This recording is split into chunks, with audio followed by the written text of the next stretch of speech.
দর্শক, আমন্ত্রণ জানাচ্ছি রাতের দীপ্ত সংবাদে। আপনাদের সঙ্গে এই মুহূর্তে আছে আমি রুবায়েত হাসান। আর শুরুতেই থাকছে প্রধান খবরের শিরোনাম। দেশে আবারও ফিরছে তত্ত্বাবধায়ক সরকার ব্যবস্থা, কার্যকর হবে চতুর্দশ সংসদ নির্বাচন থেকে। তত্ত্বাবধায়ক সরকার ব্যবস্থায় সুষ্ঠু নির্বাচনের পথ প্রশস্ত হবে, রায়ে সন্তুষ্ট রাজনীতিবিদেরা। আগামী 3 থেকে 4 কার্যদিবসের মধ্যেই গণভোট আইন করা হবে, জানালেন আইন উপদেষ্টা।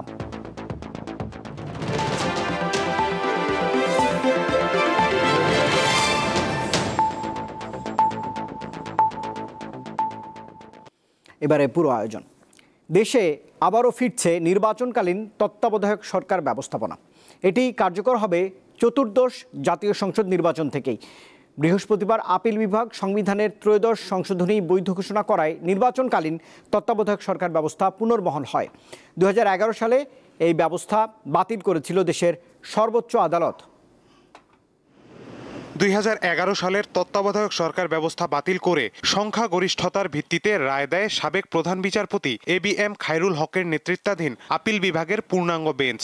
এরপর আওয়ামী লীগ সরকারের অধীনে 3টি জাতীয় নির্বাচন অনুষ্ঠিত হয়। এসব নির্বাচনে সবার অংশগ্রহণ ছিল না, ভোট নিয়েও নানা বিতর্ক রয়েছে। গত বছরের জুলাই আন্দোলনে আওয়ামী লীগ সরকার ক্ষমতাচ্যুত হওয়ার পর সর্বোচ্চ আদালতে আবার উঠে আসে তত্ত্বাবধায়ক সরকার ব্যবস্থার বিষয়টি। তারই ধারাবাহিকতায় সংবিধানের ত্রয়োদশ সংশোধনী বাতিলের সিদ্ধান্তের বিরুদ্ধে রায় দিল দেশের সর্বোচ্চ আদালত। তবে আসন্ন জাতীয় সংসদ নির্বাচনে বাস্তবায়ন হচ্ছে না এই ব্যবস্থা। রায়ে সন্তুষ্টি প্রকাশ করে আপিলকারীদের আইনজীবীরা জানান, এই রায়ের মধ্য দিয়ে রাজনৈতিক দলগুলোর ঐক্যমত্য সৃষ্টি হয়েছে। বিচারপতি ABM খায়রুল হক সাহেবের যে রায়ের মাধ্যমে নির্দলীয় তত্ত্বাবধায়ক সরকার ব্যবস্থা বাতিল করেছিলেন, সেটি আজকে ফিরে এলো তাৎক্ষণিকভাবে। তবে এই রায়ের কার্যকারিতা হিসেবে পরবর্তী নির্বাচন হবে 2026 সালের ফেব্রুয়ারি মাসে অনুষ্ঠিতব্য নির্বাচনের পরে। শেষ পর্যন্ত এখানে আমরা আসলাম ফিরে। পরবর্তী দায়িত্ব হবে সকলে মিলে Democratic environment in the society, free fair election and credible election ব্যবস্থাকে সকলে মিলে শক্তিশালী করা। এখানে দলগত বিষয় নয়, জামাত কিংবা বিএনপি বা অন্য দলের বিষয় নয়, রাষ্ট্রের বিষয়, সংবিধানের বিষয়। আজকে আপিল বিভাগ একটা সুযোগ পেয়েছেন, এই যে ক্ষতিটা বাংলাদেশের করা হয়েছিল সুপ্রিম কোর্টের মাধ্যমে, সেই ক্ষতিটা সংশোধন করার, এবং ওনারা যথাযথভাবে এটা সংশোধন করেছেন, কারণ ওনারা রায়টা সম্পূর্ণভাবে বাতিল করেছেন। খুবই খুশি যে আমরা যেভাবে প্রার্থনাগুলো আদালতের কাছে করেছিলাম, আদালত রায় ঠিক সেভাবেই দিয়েছেন। অ্যাটর্নি জেনারেল জানিয়েছেন, ত্রুটিপূর্ণ ও কলঙ্কিত বলেই আগের রায় বাতিল করেছে দেশের সর্বোচ্চ আদালত। তত্ত্বাবধায়ক সরকার বিলোপ করে যে নির্বাচন হয়েছিল, বাংলাদেশের গণতন্ত্রের যে কবর রচিত হয়েছিল, আর তত্ত্বাবধায়ক সরকার পুনর্বহাল হওয়ার পরে গণতান্ত্রিক পথে বাংলাদেশ, মহাসড়কে বাংলাদেশ হাঁটবে, 1996 সালের ত্রয়োদশ সংশোধনের মাধ্যমে আনা হয়েছিল। সেইটাকে সংবিধানের সাথে সাংঘর্ষিক না বলে এটাকে সাংবিধানিক হিসেবেই ঘোষিত হলো। আদালতের এমন রায় রাজনৈতিক পরিস্থিতির উপর নির্ভর করে না বলেও মন্তব্য করেন তিনি। 14 বছর পর আপিল বিভাগের রায়ে তত্ত্বাবধায়ক সরকার ব্যবস্থা পুনরায় ফিরে এলেও আগামী চতুর্দশ জাতীয় সংসদ নির্বাচনের আগ পর্যন্ত বাংলাদেশের সংবিধানে তা থাকছে ঘুমন্ত অবস্থায়। তবে বাংলাদেশের গণতন্ত্র প্রতিষ্ঠায় এই রায়কে অন্যতম সহায়ক হিসেবে দেখছেন আপিলের আবেদনকারীরা। বাংলাদেশ সুপ্রিম কোর্ট থেকে মাহিদুর রহমান, দীপ্ত সংবাদ, ঢাকা। তত্ত্বাবধায়ক সরকার ব্যবস্থা পুনর্বহাল করার রায়ে সন্তোষ প্রকাশ করেছেন রাজনীতিবিদ ও নির্বাচন বিশেষজ্ঞরা।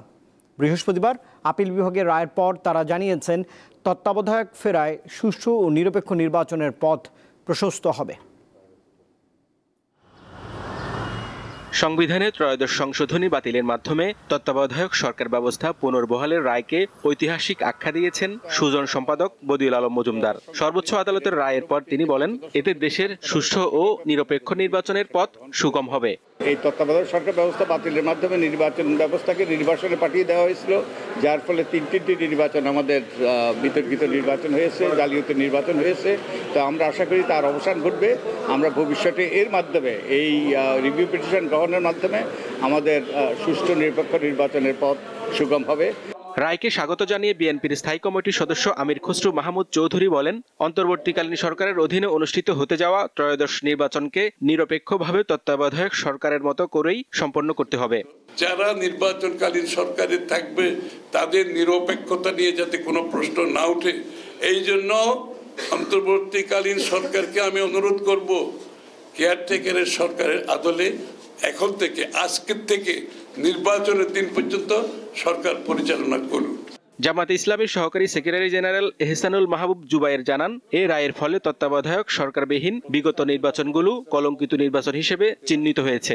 কেয়ারটেকার সরকার পুনঃপ্রতিষ্ঠা হওয়ার মাধ্যমে আমরা মনে করি গণতন্ত্র তার ইতিবাচক ধারায় ফিরে আসবে। বাংলাদেশের মানুষ তার ভোটাধিকার নিয়ে আর সন্দেহের মধ্যে থাকবে না। এই কেয়ারটেকার সরকার হাসিনা সরকার ক্ষমতায় আসার পরে তারা বাতিল করেছেন এবং এরপরে যে 3টি নির্বাচন হয়েছে বাংলাদেশের ইতিহাসের সবচেয়ে কলঙ্কিত 3টি নির্বাচন। তত্ত্বাবধায়ক সরকার ব্যবস্থা বাতিলের ফলে শেখ হাসিনা স্বৈরাচার হওয়ার সুযোগ পেয়েছিল বলেও মন্তব্য করেন জামায়াতের এই নেতা। যে সবাইকে ধন্যবাদ। হেদায়েতুল্লাহ সীমান্ত, দীপ্ত সংবাদ, ঢাকা। তত্ত্বাবধায়ক সরকার ব্যবস্থাপনা নিয়ে উচ্চ আদালতের রায়কে ইতিবাচক হিসেবেই দেখছে নতুন রাজনৈতিক দল এনসিপি। তবে জুলাই সনদে যেভাবে রয়েছে সেভাবেই এই সরকার গঠনের দাবি জানিয়েছে এই দলটির নেতারা। এদিকে এনসিপির মনোনয়নপত্র সংগ্রহ জমা দেওয়ার শেষ দিন ছিল আজ। শিগগিরই প্রাথমিক প্রার্থী তালিকা প্রকাশ করা হবে এই দলটির পক্ষ থেকে। বৃহস্পতিবার বিকালে দলের অস্থায়ী কার্যালয়ে এক জরুরি সংবাদ সম্মেলনের আয়োজন করে জাতীয় নাগরিক পার্টি এনসিপি। এই সময় তত্ত্বাবধায়ক সরকার ব্যবস্থার রায়কে স্বাগত জানান দলের সদস্য সচিব আক্তার হোসেন। তবে বলেন, ত্রয়োদশ সংশোধনী অনুযায়ী তত্ত্বাবধায়ক সরকার চান না তারা। জুলাই সনদে যে প্রক্রিয়ায় তত্ত্বাবধায়ক সরকারকে ফিরিয়ে নিয়ে আসার কথা বলা হয়েছে, সামনের দিনে তত্ত্বাবধায়ক সরকারকে সেই প্রক্রিয়াতেই গঠন করতে হবে, এই আহ্বান এবং এই বাধ্যবাধকতার কথা জানিয়ে আমরা আমাদের আজকের যে রায় সেটাকে আমরা স্বাগত জানাচ্ছি। পাশাপাশি জুলাই সনদে থাকা অস্পষ্ট বিষয়গুলোর ব্যাখ্যা সরকারকে দ্রুত সময়ের মধ্যে দেওয়ার আহ্বান জানান তিনি। যারা ক্ষমতাপ্রাপ্ত হবেন তারা তাদের মতো করে ব্যাখ্যা করে তাদের মতো করে সেটাকে বাস্তবায়ন করার, নিজস্ব দলীয় এজেন্ডা হিসেবে সেটাকে নিয়ে আসার মতো সুযোগটা জুলাই সনদের ভাষ্যের মধ্যে রয়ে গেছে। সে কারণেই আমরা সরকারের কাছে আহ্বান জানিয়েছি যে আদেশ জারি করা হয়েছে, সে আদেশের মধ্যে যে অস্পষ্টতাগুলো আছে সেই অস্পষ্টতাগুলো যদি দূরীকরণ করা হয়, জুলাই সনদে স্বাক্ষর করতে আমাদের কোনো বাধা থাকবে না। এদিকে সন্ধ্যায় এনসিপি কার্যালয় থেকে মনোনয়নপত্র সংগ্রহ করেন দলের কেন্দ্রীয় নেতা সহ কয়েকজন।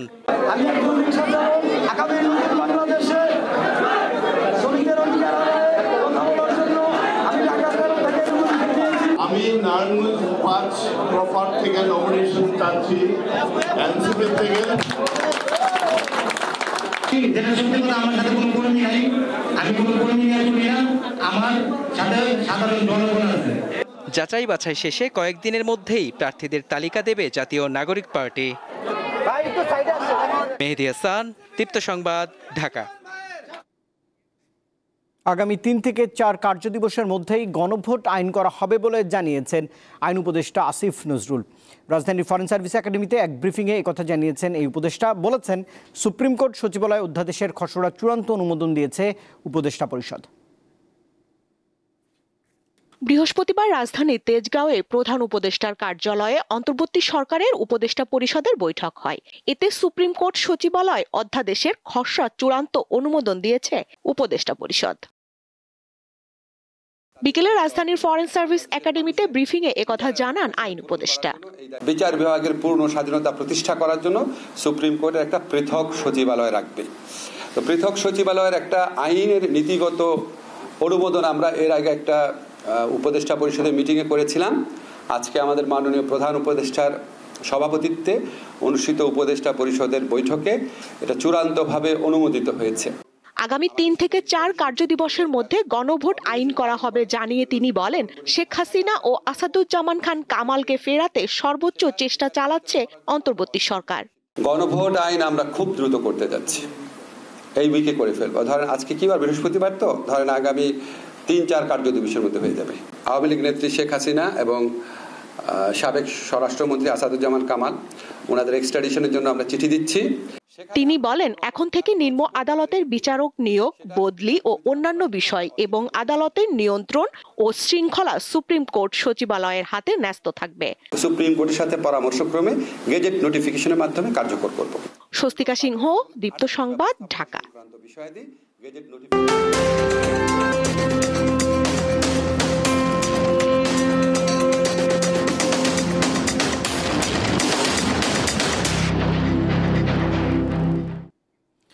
ত্রয়োদশ জাতীয় সংসদ নির্বাচন ঘিরে রাজনৈতিক উত্তাপ বাড়ছে ক্রমেই। গাইবান্ধা 5 আসনে মাঠের সরব বিভিন্ন রাজনৈতিক দলের সম্ভাব্য প্রার্থীরা, প্রধান দলগুলোর মনোনয়ন প্রত্যাশীরা এরই মধ্যে মাঠ চষে বেড়াচ্ছেন, করছেন সভা সমাবেশ, উঠান বৈঠক। ব্রহ্মপুত্র ও যমুনা নদীর পাড়ে ফুলছড়ি ও সাঘাটা উপজেলা নিয়ে গঠিত সংসদীয় আসন গাইবান্ধা 5।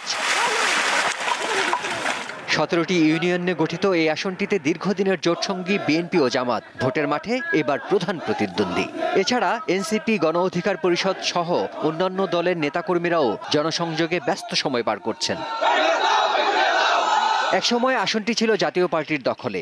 2001 সালে 8ম জাতীয় সংসদ নির্বাচনে জাতীয় পার্টির রওশন এরশাদ 20,000-এরও বেশি ভোটের ব্যবধানে হারিয়েছিলেন আওয়ামী লীগের প্রার্থী ফজলে রাব্বি মিয়াকে।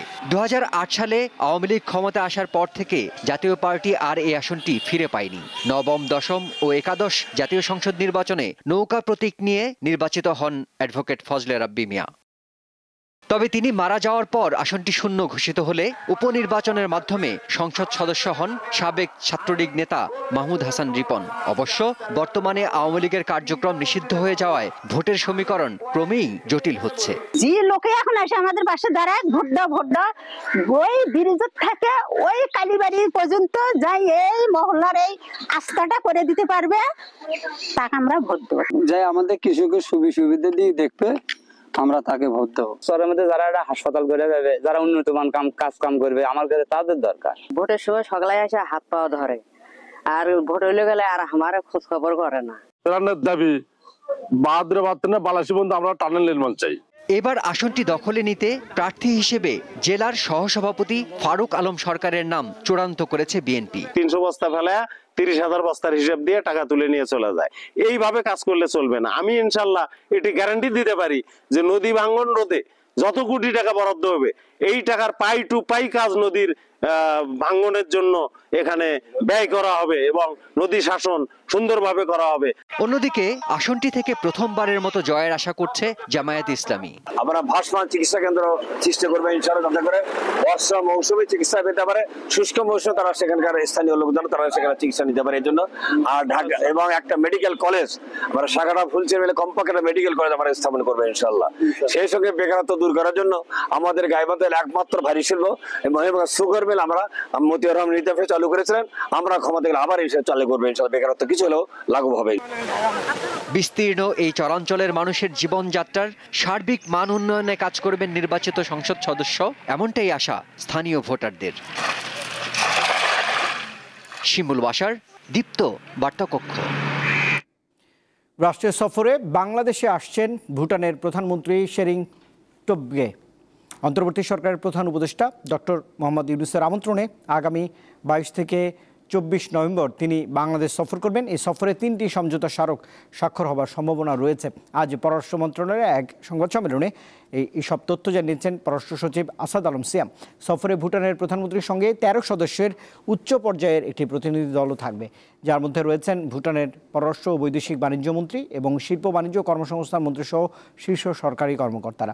পররাষ্ট্র সচিব বলেছেন, বাংলাদেশ ভুটান সম্পর্ক ঐতিহাসিকভাবে অত্যন্ত ঘনিষ্ঠ ও আন্তরিক। কূটনৈতিক সম্পর্ক স্থাপনের পর থেকেই দুই দেশের মধ্যে ধারাবাহিক উচ্চ পর্যায়ের সফর বিনিময় এই বন্ধুত্বকে আরও গভীর করেছে।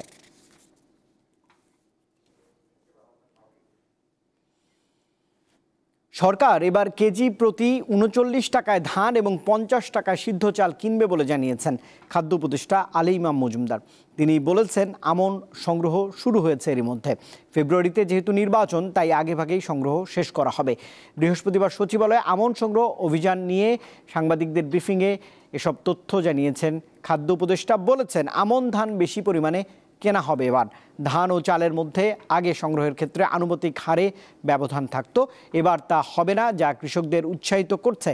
জানিয়েছেন, 39 টাকা কেজিতে ধান, সিদ্ধ চাল 50 টাকা এবং আতপ চাল 49 টাকা কেজি দরে এবার সরকারের পক্ষ থেকে কেনা হবে।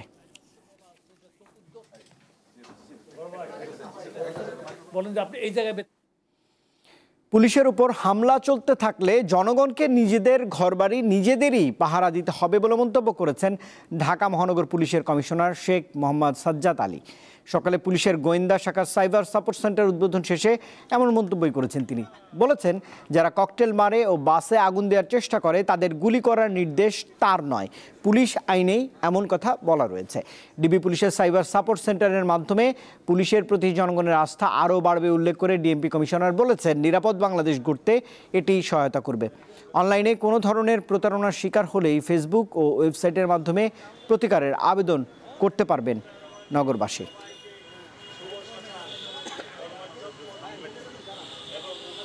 যদি আমার অফিসারদের মনোবল ঠিক না থাকে, আপনারা দেখছেন 5ই আগস্টের পরে আমি নিজে রাত্রে দেখেছি 80 বছরের বৃদ্ধ লোককেও বাঁশের লাঠি নিয়ে মহল্লার মধ্যে মহল্লা পাহারা দিতে হচ্ছে।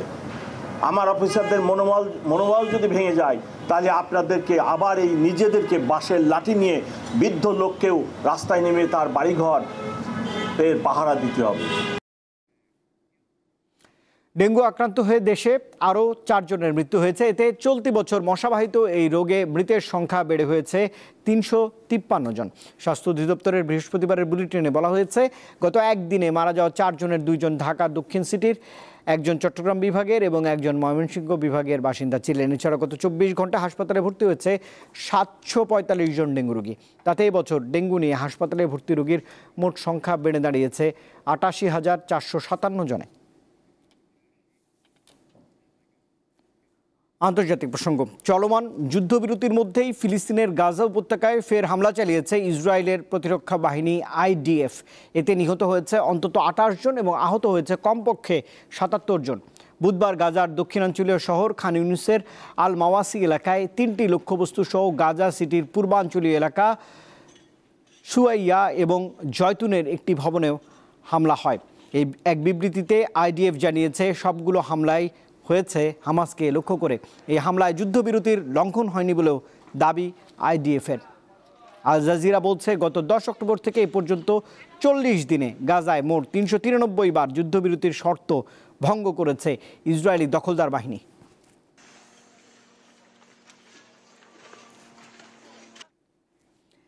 আবারও খেলার খবর জানাচ্ছি। পার্থে শুক্রবার সকাল 8:20 শুরু হবে 5 ম্যাচের ঐতিহাসিক অ্যাশেজ সিরিজের প্রথম টেস্ট।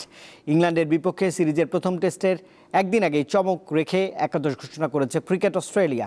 চোটের কারণে প্রথম টেস্টে নেই নিয়মিত অধিনায়ক প্যাট কামিংস। তার পরিবর্তে অজিদের নেতৃত্বে রয়েছেন স্টিভেন স্মিথ।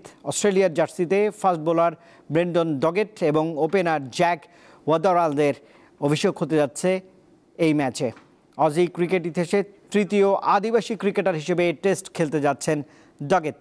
এর আগে আদিবাসী জনগোষ্ঠী থেকে জেসন গিলেস্পি এবং স্কট বোল্যান্ড অস্ট্রেলিয়ার হয়ে টেস্ট ম্যাচ খেলেছেন।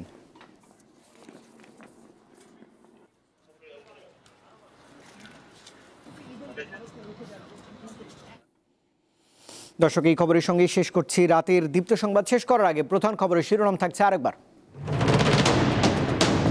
দেশে আবারও ফিরছে তত্ত্বাবধায়ক সরকার ব্যবস্থাপনা, কার্যকর হবে চতুর্দশ জাতীয় সংসদ নির্বাচন থেকে। তত্ত্বাবধায়ক সরকার ব্যবস্থায় সুষ্ঠু নির্বাচনের পথ প্রশস্ত হবে, রায়ে সন্তুষ্ট রাজনীতিবিদেরা। আগামী 3 থেকে 4 কার্যদিবসের মধ্যেই গণভোট আইন করা হবে, জানালেন আইন উপদেষ্টা।